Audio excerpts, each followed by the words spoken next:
अब भाभी कैसी है भैया? डॉक्टर क्या कहते हैं? अवनी ने घर में कदम रखते ही अपने बड़े भाई संजय से पूछा। एकदम कमजोर सी हो गई है तुम्हारी भाभी। कितने टेस्ट करवाए पर बीमारी का पता ही नहीं चल पा रहा है। डॉक्टर साहब ने सलाह दी है कि बड़े शहर के बड़े डॉक्टर से रजनी का इलाज करवाना चाहिए। अच्छा हुआ तुम आ गई। तुम घर और बच्चों का ध्यान रखना। मैं रजनी को एक बार दिल्ली में दिखा लाता हूं, शायद बीमारी का पता चल जाए, संजय ने कहा। भाभी कहाँ है? अवनी ने पूछा। रजनी कमरे में लेटी हुई है। उसने दोपहर का खाना भी ठीक से नहीं खाया और बच्चे ट्यूशन क्लास गए हैं, संजय बोला। कितनी सुंदर, हंसमुख, भोली, चंचल मेरी भाभी को ये क्या हो गया? सोचते सोचते अवनी रजनी के कमरे में जाती है। भाभी, भाभी, अवनी ने कमरे की बत्ती जलाते हुए कहा। कौन? रजनी ने आंखें खोलते हुए कहा। भाभी, मैं अवनी, आपकी ननद कम सहेली ज्यादा। अवनी को देखते ही रजनी रोते रोते उसके गले लग गई। अवनी ने प्यार से उसे चुप कराया। ये क्या हालत बना रखी है भाभी आपने? मुझे लगता है आपने अपने दिल में बहुत कुछ भर रखा है। आज सब कुछ कह दीजिए, अपना दिल हल्का कर दीजिए। कोई बात आपको चुभ रही है जिससे आप अंदर से दुखी हैं। आज सब कुछ कह डालिए भाभी, अवनी ने कहा। संजय और रजनी के वैवाहिक जीवन को 10 वर्ष हो चुके थे। उन्हें 8 वर्ष के बेटे और 6 वर्ष की बेटी के माता पिता होने का सौभाग्य भी प्राप्त था। संजय एक बड़ी कंपनी में अच्छी सैलरी पे काम करता था। रजनी को किसी बात की कोई कमी नहीं थी। 2-3 साल पहले ही रजनी के सास ससुर का निधन हुआ था। रजनी के सास ससुर छोटे बेटे के साथ दूसरे शहर में रहते थे। संजय पढ़ने लिखने में अव्वल, स्मार्ट पर्सनैलिटी का मालिक था।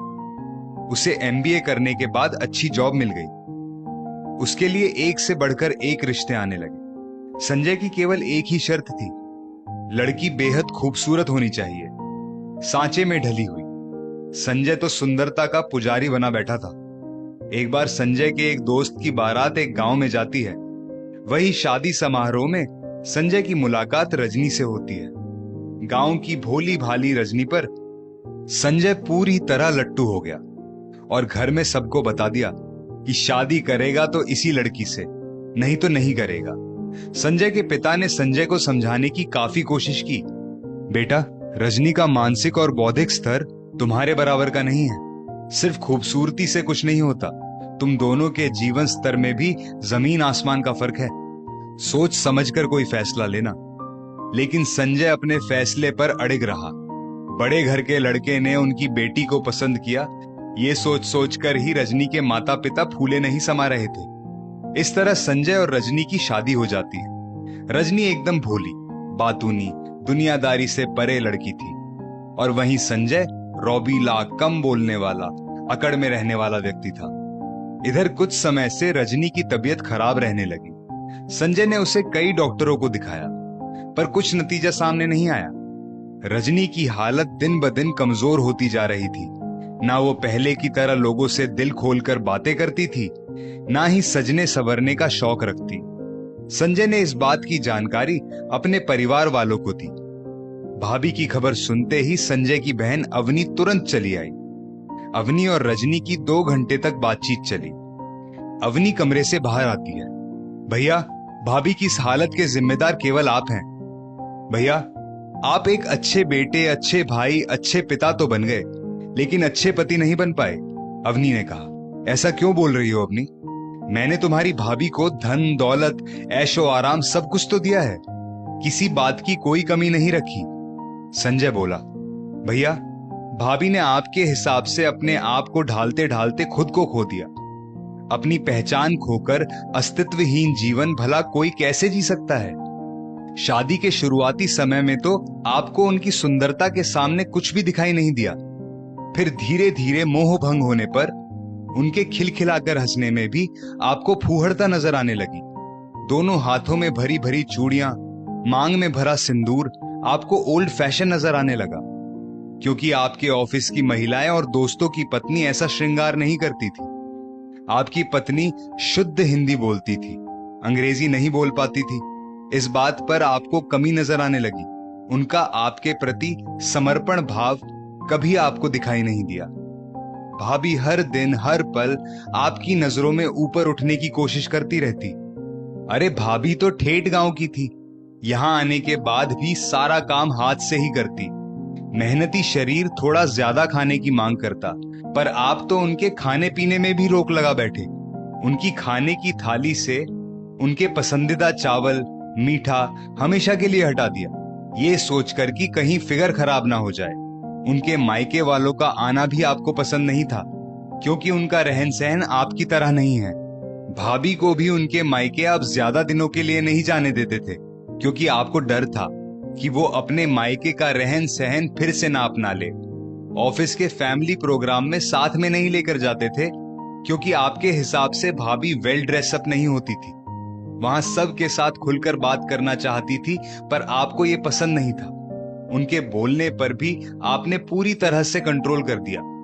आपको आपके हिसाब से कोई काम नहीं मिलता तो भाभी को तिरस्कृत और अपमानित करते। भाभी आपके अनुरूप अपने आप को ढालने की बहुत कोशिश करती, पर आपको उनकी कोशिश हमेशा कम लगी।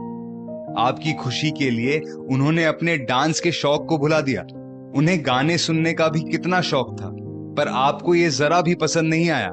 उन्होंने आपकी खुशी के लिए पूरी तरह से अपने आप को खो दिया। जिंदगी की गाड़ी बस जैसे तैसे खींच रही थी। आपने उनकी खुशी के लिए क्या किया? अपने आप में क्या बदलाव किया, जरा बताइए। भाभी ने भी कभी आप में बदलाव लाने की कोशिश नहीं की। आप जैसे हैं वैसे ही पूरे दिल से स्वीकार किया। थोड़ा हम बदले थोड़ा तुम बदलो वाली स्थिति तो थी ही नहीं आपके केस में। भाभी के चेहरे की रौनक, मासूमियत धीरे धीरे खोती चली जा रही थी।